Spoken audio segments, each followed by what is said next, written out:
Hey everyone, welcome back to Integrative Psychonautics. Hope you're doing well out there. So in today's video, I wanted to touch upon a topic that I think is incredibly key, incredibly important, no matter what, whether or not you're doing psychedelic therapy or you're just in general interested in therapy or healing or personal development, personal growth, goal achievement.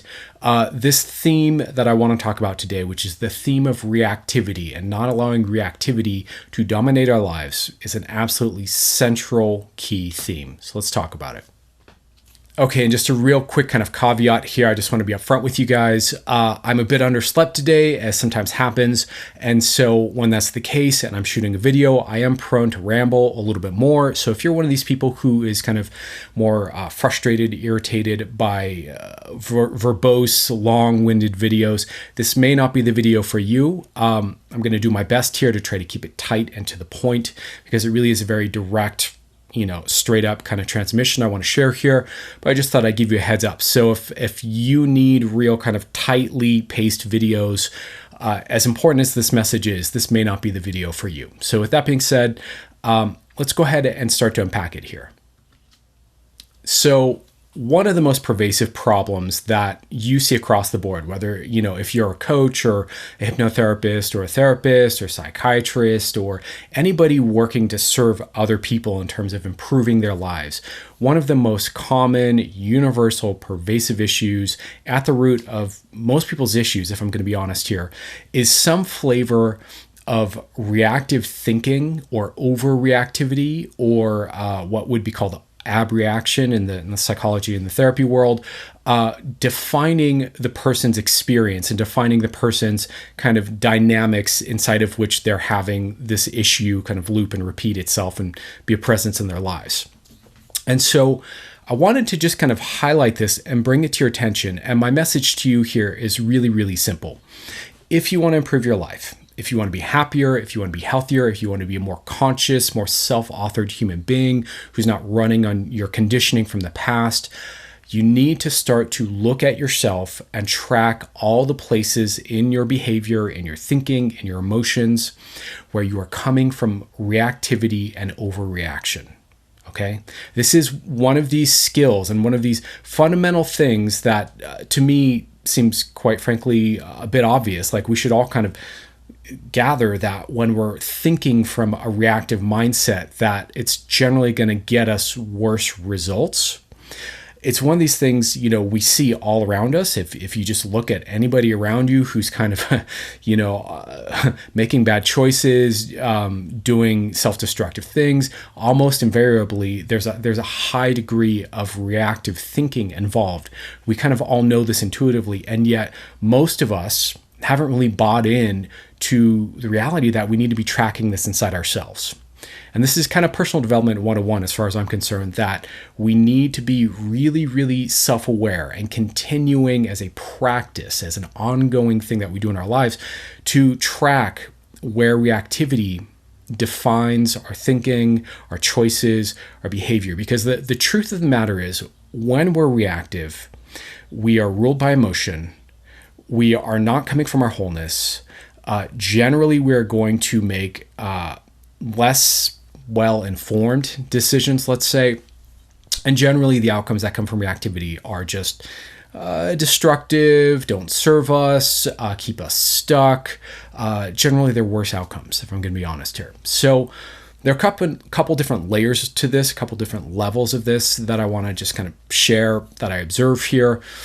But the main message that I'm trying to impart here to you is just in general to start to tune in to reactivity and reactive thinking and what might be kind of old, young, early reactive thinking and catch that in yourself, get conscious of that, and make some conscious, updated adult decisions about these models of thought, right? These models of behavior and thinking that are often formed when we're much younger.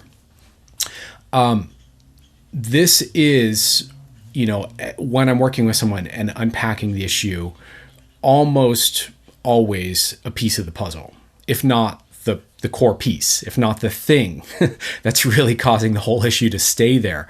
It's at very least something that's there. And so you really want to start to tune into this. Let me give a couple of different examples of how this often works. So one form of reactive thinking that we often see is going to be just kind of one big moment of reactive decision in our life, that kind of sets us on a different path or on a different course and causes us to kind of define ourselves in relationship to that event.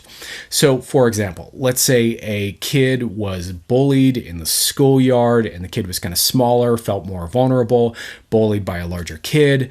This is kind of a common cliche, but you might, see a person like that make a moment, make a decision in a moment of being bullied that they'll never be bullied again. And then they become, a weightlifter or a fighter or, a trained martial artist or a tough person or what have you.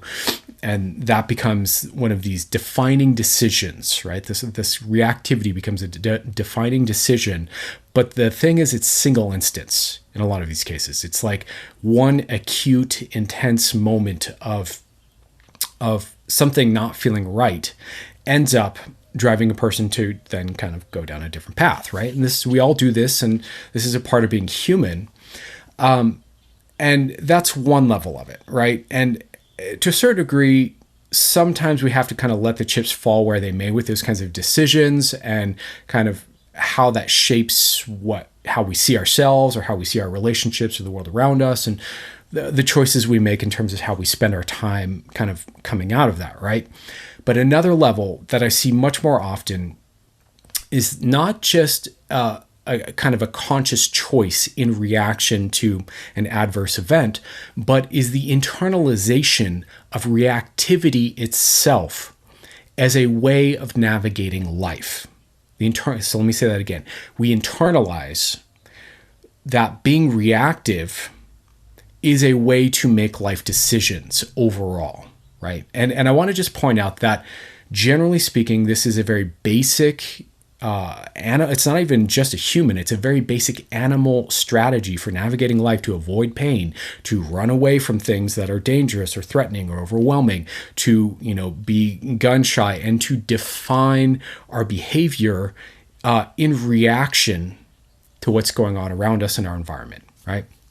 So this is very, very kind of old in the nervous system. And, in terms of human beings, this is often a place we come to at a very young age in our lives, right? So I'm talking probably under 4, under 3, we start to our nervous system starts to unconsciously select for navigating life through this lens of not just avoidance of pain or discomfort, although that's really at the crux of it, at the heart of it, but more generally making decisions by what we aren't or what we don't want or what we want to push against. So making decisions based on reaction, overreaction, pushing away, right?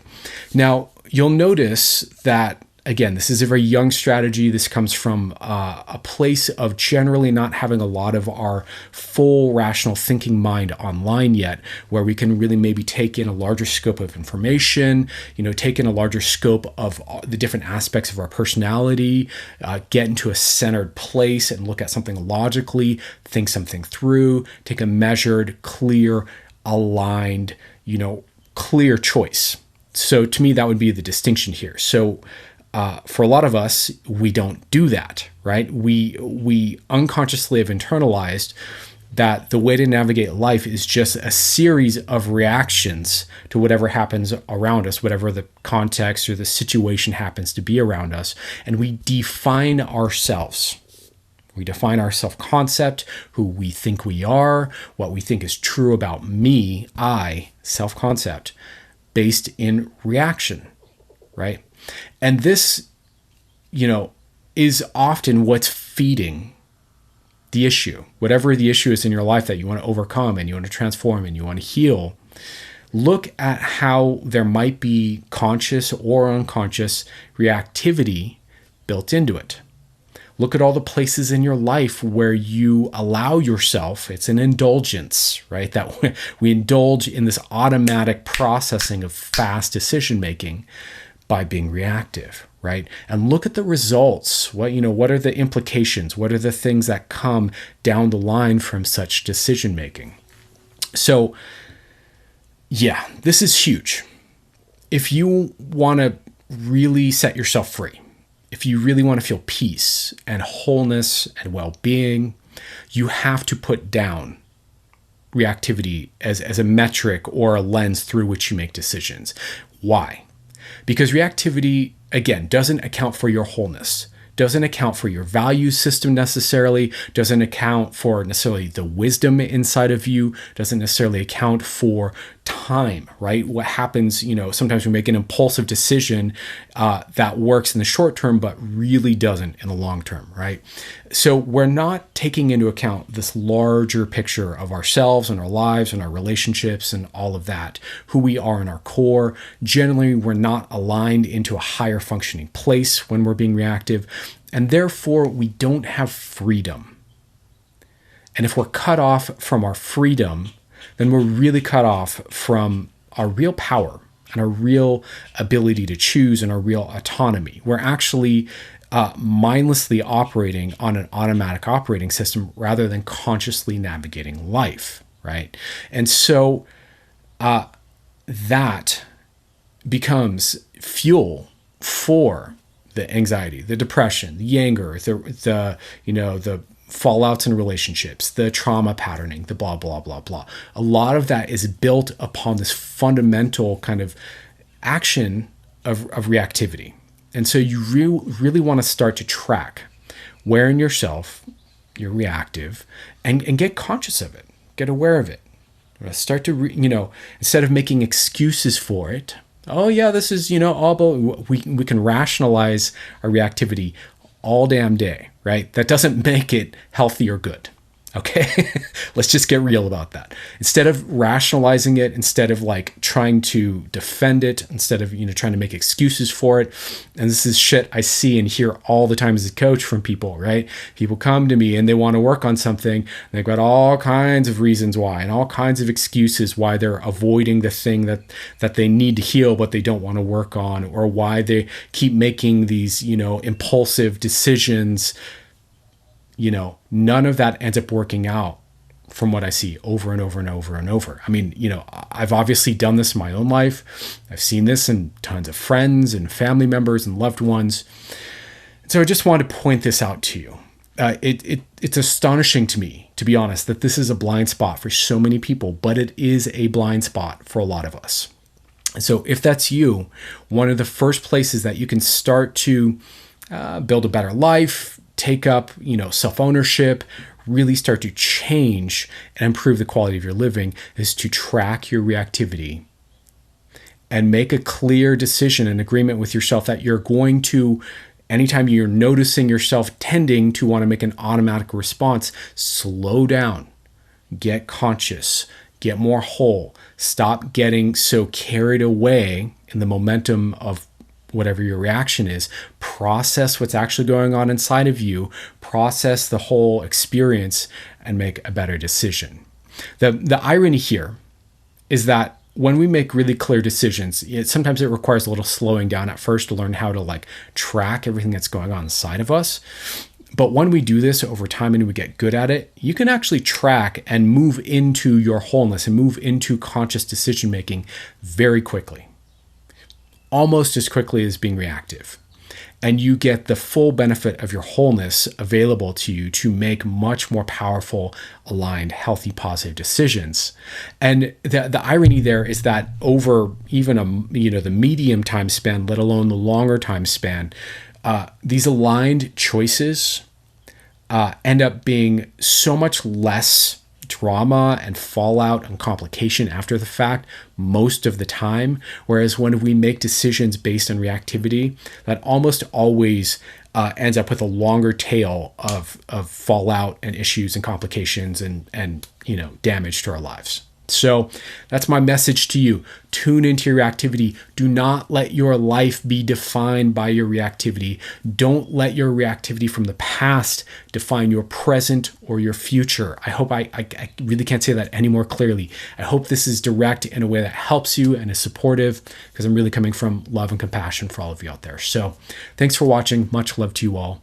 Take care, and we'll talk soon.